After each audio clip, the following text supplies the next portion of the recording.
मैं हूं अंजलि इस्टवाल और एक बार फिर से हाजिर हूं बस इसी दुआ के साथ कि फिट रहे इंडिया। आपके बाल सुंदर रहें, स्वस्थ रहें, इसके लिए ज़रूरी है कि आप कुछ बातों का ख्याल रखें। बालों को हेल्दी रखने के लिए बहुत इम्पॉर्टेंट है कि जो हम डेली दिनचर्या में कर रहे हैं, जैसे कि हम अपने स्किन के लिए भी indulge into face washes and stuff, वैसे बहुत ज़रूरी है कि जब हम अपने बाल की सफाई कैसे करते हैं उसको आफ्टर केयर उसका बहुत इम्पॉर्टेंट है। तो हम शुरू करते हैं शैम्पू कैसे करते हैं। तो बहुत इम्पॉर्टेंट है कि हम न्यूट्रल पीएच शैम्पू यूज़ करें अपने बालों को धोने के लिए। अब न्यूट्रल पीएच हमारी जो स्किन है उसका स्किन और बालों का एक पीएच है, निर्धारित pH, which is around 5.5। It is very important कि हम इस चीज़ को स्टिक करें। इससे क्या होएगा कि बालों की जो इलेक्ट्रिक चार्ज है वो कम होएगी, उसके कारण जो बाल की ऊपरी सतह होती है जिसको हम क्यूटिकल कहते हैं उसको कम डैमेज मिलेगा। अब मार्केट में तरह तरह के कंडीशनर्स अवेलेबल हैं। कंडीशनर का खास रोल यही होता है, आपके हेयर शाफ्ट को वो कोट करती है, उसका मेन फंक्शन यही होता है। तो हमारी तरफ से रिकमेंडेड होता है कि अपने जो भी आप कंडीशनर यूज़ करें वो अपने हेयर शाफ्ट को लें। कभी भी अपने कंडीशनर को don't take them to the roots, because roots को ज़रूरत नहीं होती है। It is only shaft which are subjected to the wear and tear. तो अब बहुत ज़रूरी है कि आप अपने शाफ्ट को कवर करें, 2 से 3 मिनट तक रखें और उसको धो दीजिए।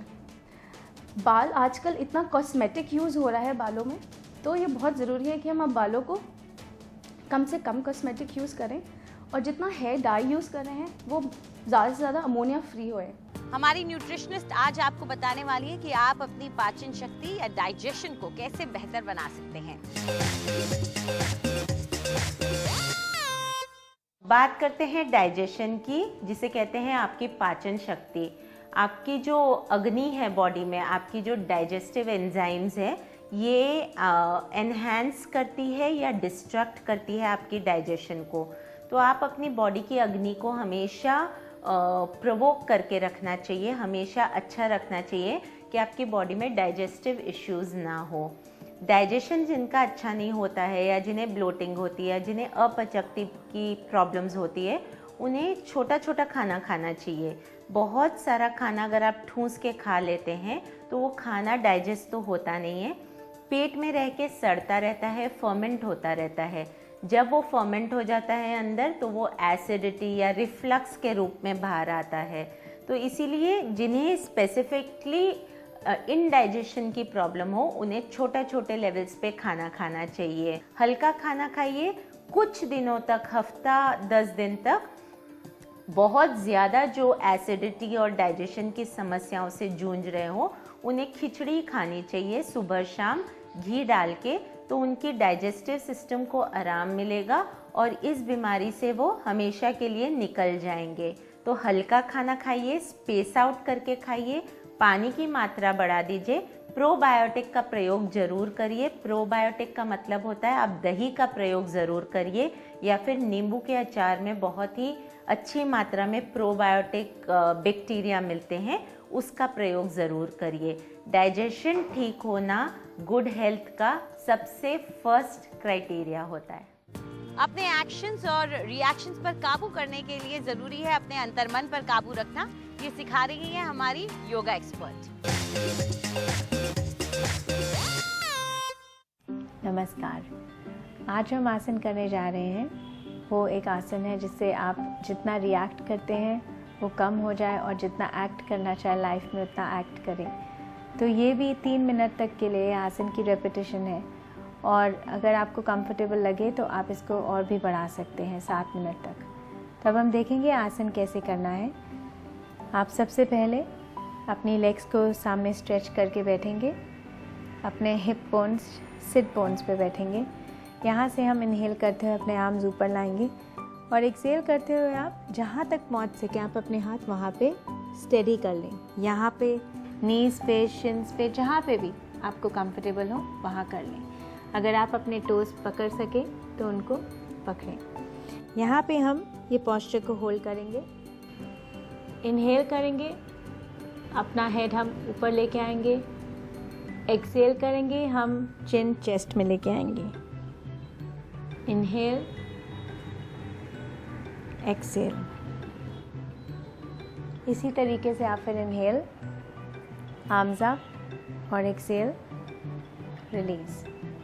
3 मिनट से 5 मिनट या 7 मिनट तक, जितनी देर तक आप इसको कंटिन्यू कर सकें। आज के लिए इतना ही। नमस्कार। और आइए देखते हैं क्या टिप्स लेकर आ रही हैं आज हमारी ब्यूटी एक्सपर्ट।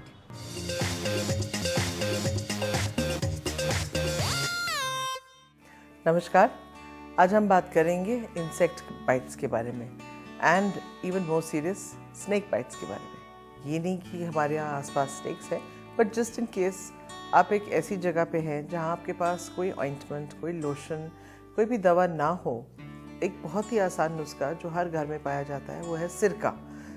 अगर आप you had a insect bite जिसकी वजह से इन्फ्लेमेशन और आपको लगता है कि उसका पॉइजन अंदर चला गया है, all you need to do is थोड़ा सा कॉटन लीजिए और सिरका उसके ऊपर डैब कर लें। डैब करके जहाँ भी आपकी बाइट है आप उसको अच्छी तरह दबा के रखें। इसमें आपको महसूस होगा कि स्टिंगिंग हो रही है, क्योंकि सिरका जो है वो पॉइजन को ड्रॉ आउट कर देता है और एकदम इन्फ्लेमेशन कम कर देगा। एक इमरजेंसी नुस्खा है आज कि अगर आपके घर में बच्चे हों, बड़े हों, जिनको नहीं मालूम कि कौन सी ऑइंटमेंट लगानी है या कहाँ पर दवाई रखी है, सिरका एक ऐसा आसान सा सोल्यूशन है जो आप बहुत ही आसानी से अपने रोज़मर्रा की ज़िंदगी में इस्तेमाल कर सकते हैं। सी यू टुमारो। अपने आई शैडोज के कलर्स को आप दूसरे तरीकों से भी इस्तेमाल कर सकते हैं। कैसे, बता रही है हमारी मेकअप एक्सपर्ट।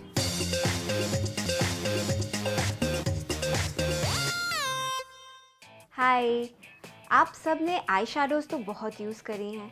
आज देखते हैं कि कैसे लूज़ पिगमेंट्स को यूज़ करें आई शैडो के साथ, और यही नहीं, इनको लिप्स पे कैसे यूज़ करें।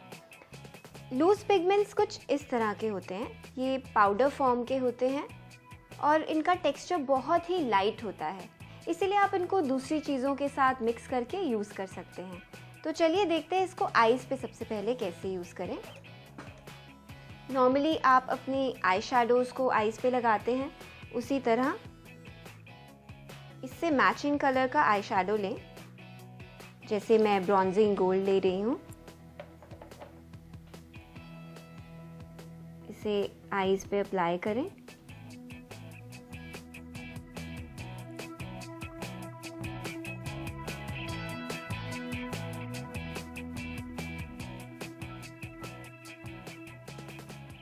और अब आपने ये पिगमेंट्स को फ्लैट ब्रश से पिक करना है। हल्का सा डैब करें ताकि एक्सेस प्रोडक्ट झड़ जाए, और अब इसे डैब करते हुए ही अप्लाई करें। फिर से करेंगे दूसरी आई के लिए। आई बॉल जोन के ऊपर हम इसे कुछ इस तरह पैट करते हुए अप्लाई कर रहे हैं। इसका बहुत ही अच्छा और शिमरी इफ़ेक्ट आता है। इसी तरह आप देखते हैं कि इसको लिप्स पे कैसे अप्लाई कर सकते हैं। एक प्लेन ग्लॉस लीजिए,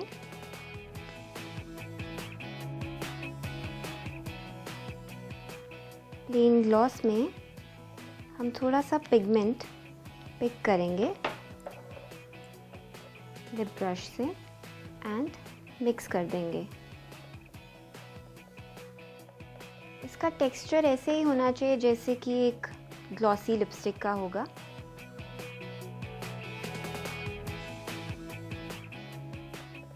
आप अपनी किसी भी लिपस्टिक को, मैट लिपस्टिक को इन्हांस कर सकते हैं। इसी तरह का शिमरी ग्लॉस बनाकर ऊपर से लगा दें बस। इसकी लास्टिंग भी नॉर्मल ग्लॉसेस से ज़्यादा होगी और इफ़ेक्ट भी खूब अच्छा दिखेगा। इसके लाइटर कलर्स को आप एज अ हाइलाइटर भी यूज़ कर सकते हैं अपने फेस पर। बस इसी तरह आप रेडी हो गए पार्टी में जाने के लिए।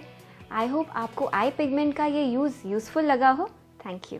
फिट रहे इंडिया में फिलहाल इतना ही। आपको हमारा कार्यक्रम कैसा लगा हमें ज़रूर बताएं। आप अपनी राय हमें ईमेल कर सकते हैं fit@ndtv.com पर। चाहे तो ट्विटर पर भी आप हमारे साथ जुड़ सकते हैं। इस्तेमाल कीजिए #फिट रहे इंडिया। फिलहाल पूरी टीम को इजाज़त दीजिए। नमस्कार।